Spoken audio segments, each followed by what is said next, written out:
Camp started on January 4th. On January 16, 2 days ago, between 3 o'clock and 6:30 a.m., while he was sleeping, his long hair actually, his hair is quite long, but now it has been snipped. By who, we cannot ascertain. And we are not planning to point fingers to anybody, but what we are saying is that it has happened in the National Service Camp, a camp which is supposed to be a place to forge unity, to enhance understanding of each other, each and the other communities. So when he woke up that morning at 6:30 and he was about to tie his hair into a knot, he found that his hair has become short. How short? The estimation is between 50 to 60 cm, about 2 feet. Nama saya Basan Singh. Saya berumur 18 pada tahun ini. Saya telah pergi ke kamp Seri Impian pada Sungai Bakap pada 4 Januari dan pada 16 Januari bila pada malam 12 saya tidur, saya melonggarkan rambut saya semasa saya tidur. Semasa saya membangun pagi pukul 6.30, saya mendapati rambut saya telah dipotong oleh siapa dan kenapa saya tidak tahu. Bila semasa saya membuat knot, saya mendapati rambut itu kecil dan tidak mendapati boleh membuat itu sebab rambut saya berasa kecil. Dan saya terus telah menelpon ibu bapa saya. Selepas menelpon ibu bapa saya telah memberitahu jangan membuat apa-apa perkara sebelum mendapati siapa yang membuat. Selepas itu mereka telah mendatang ke kamp. Selepas saya membangun, saya mencari rambut itu. Saya telah mendapati sikat saya ada di bawah katil saya. Jika mereka mempunyai gunting untuk memotong rambut, jika mereka memotong jambang saya, mungkin mereka memotong leher saya pun boleh. Mereka tidak mempunyai keselamatan. Semasa kita tidur, tiada siapa yang mengawasi tempat itu. Mereka perlu mempunyai 4-5 orang untuk mengawasi tempat itu. Ada 10 orang lagi dengan saya, 1 orang India, 3 orang lagi Cina dan 6 orang Melayu. Dan 2 orang adalah dari sekolah saya. Saya tidak boleh mensyaki siapa-siapa. Hubungan saya dengan kawan dorm saya adalah rapat sebab semua orang adalah dari Ipoh. Saya mendapati, saya tidak tapi saya mensyak ada orang lain dari sebab dorm saya tidak mempunyai kunci yang lock yang boleh melockkan bilik itu. Parents have taught me and I have gone for so many camps like from the Sikh Naujawan Sabha. 7 years I'm going from there. Everything I learned that I will cut my head but I never cut my hair. That's for the Sikh. And this is what they do cause Sikh. I don't feel Sikh is safe in VLGN at all. And they're not doing any security.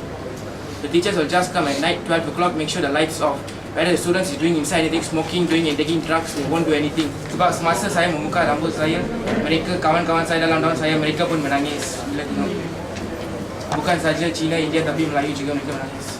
Anak saya lepas insiden ini, dia berasa takut. So saya cakap dengan komandan, anak saya serang dalam fobia. Dia berasa takut. So kalau saya lepaskan dia sekarang, mungkin perkara yang lebih teruk akan terulang. Dia cakap pergi balik ke rumah, tenangkan fikiran, cakap ke anak, dan 23 dalam petang dalam pukul 5 atau sebelum 5 hantar dia balik. Maka tindakan yang akan diambil. So hari itu adalah hari melawat daripada keluarga, hari Ahad. So mungkin dalam pukul 3 sampai 5 semua keluarga balik. Lepas itu dia ada call roll dalam pukul 8.30 malam. So saya akan panggil semua orang dan membuat siasatan. To the camp, it's not safe. I from young, I keep my son hair in our religion to come up as a good Sikh. Not go there, they cut off his hair. I will never send my son there. In fact, for all the good Sikh children, it affect their minds. How do they feel that a Sikh hair has been cut off? I don't think it's safe. How much can they tell us? Can they give a proof our Sikh children can be safe there? I feel it's Today is my son. Tomorrow yes. can be anything. All religion Sikh children is our children. All are the same for us. Today they do to my son hair. I don't blame anybody who cut his hair. I do not know.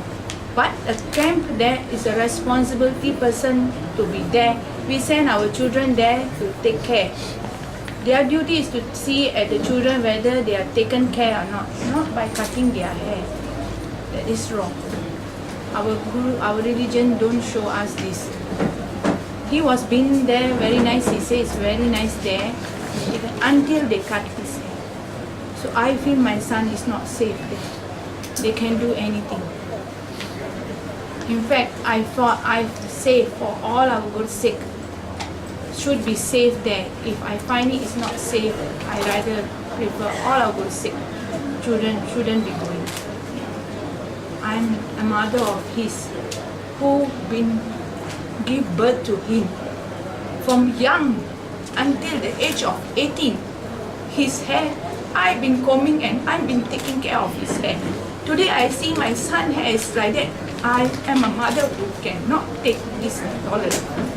In fact, for our good sake. To a Sikh,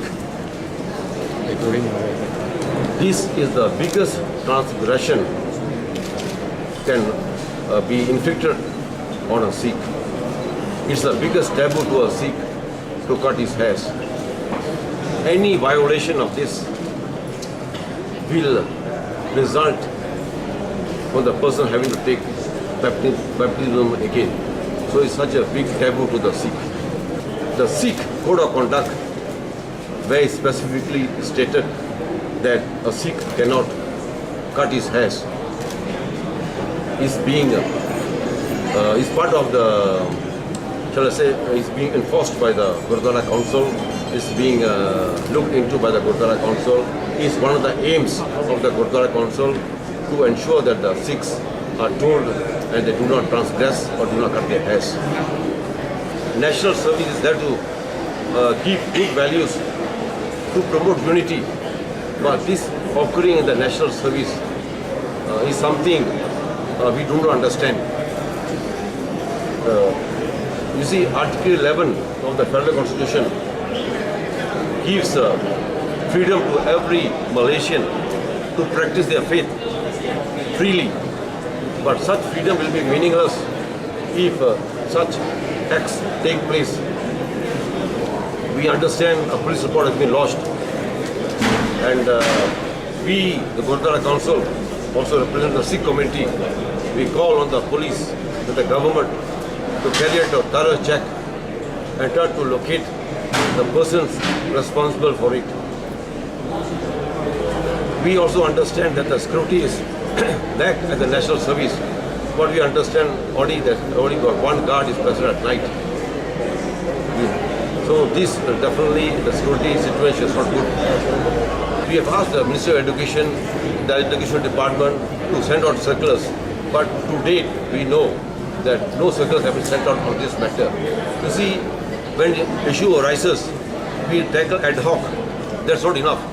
If problem comes, you have to publicize to get redress. That's being done today. And you all observe here, we have handled the matter very soberly, very calmly, and because a biggest violation has taken place against a Sikh regarding his religion, freedom to practice his religion, there has been not much understanding that means of the other youths. Had they known, had they understood that this is taboo to the Sikh to touch the hairs, to cut the hairs, I'm sure this would not have taken place. So we call upon even the national service people to educate the people on the simple requirements of each religion.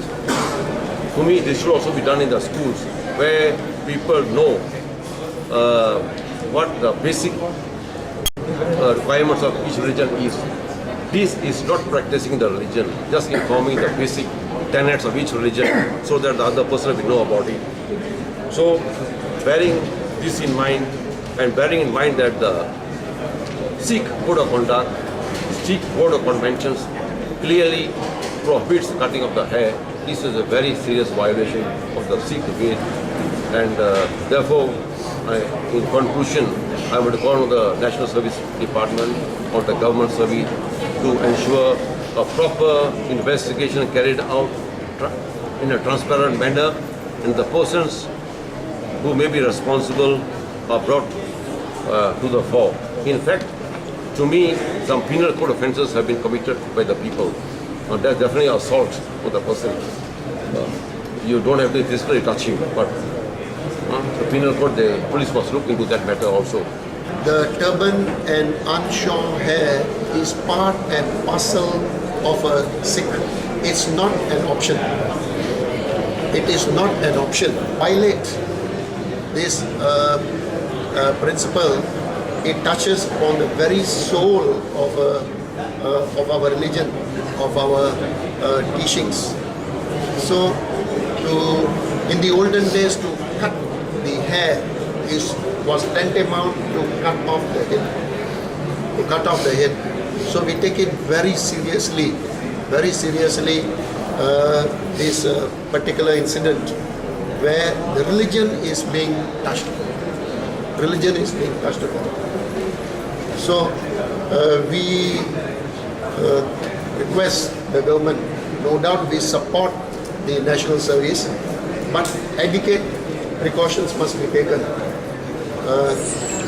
Not only for the Sikhs, but for the other faiths as well, because all faiths converge there, and it's a place where they learn how to understand each other's religion, values, and so on. Not to violate the basic principles of any religion for that matter. So we hope, as my leader here also said, that we hope that proper investigation take place, and in future no such incidents occur. And at such time, we feel that our community is a bit shaken up. All over Malaysia, the parents are a bit scared to send their children to the service where their basic principles are being violated.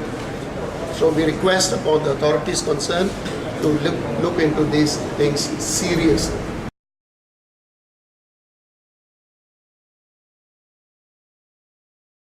Parents have lodged a police report. Let the police investigate. We don't know who. We don't know who really did. Let the police investigate, and let the police investigate. So personally, how do you feel? I feel uneasy when these type of things happening. Especially in your place lah. Yes. It's quite sensitive lah. But since we don't have the evidence, we leave it to the police to investigate. Let the police to investigate this case lah, and also ask the Electional Service Committee to try to seriously look into it and peacefully and try to settle it. Then don't become a religious issue lah. Because this one is don't know who is a naughty boy and don't know who done it. So hopefully that can settle as far as possible.